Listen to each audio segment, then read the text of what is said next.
এই গাই, আসসালামু আলাইকুম। আমি এখন আসছি আমাদের বাড়ির পুষ্কনিতে আসি। এই দেখেন, এই যে এটা হলো পুষ্কনি আমাদের। এটা হচ্ছে পুষ্কনির ঘাটলা।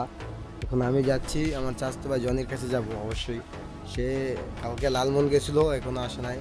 এখন আমি ফোন করছি, আমি জানি আসে নাই। এখন ফোন করছি, ও বলে আমি বাসায় ঘুমাইতেছি। এখনও ঘুমাইতেছে, এখন ওরা যে জায়গায়।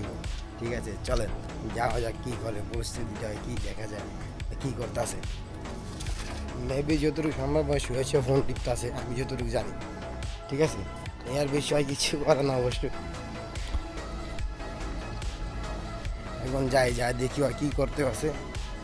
হয়তো ফোন টিপতে আছে, নাহলে ঘুমানোর ভান ধরে আছে। ঠিক আছে, কারণ কাজ কাম নাই তো। ও 5 তারিখে চলে যাবে সিঙ্গাপুর, আর ফ্লাইট 5 তারিখে রাত 8টায় না 10টায় মেবি এরকম কিছু হবে। এই জন্য বাসা থেকে বাইরে না, আর মন দিলে একটু খারাপ বেশি। এই জন্য ওকে বারবার ফোন দিতেছি।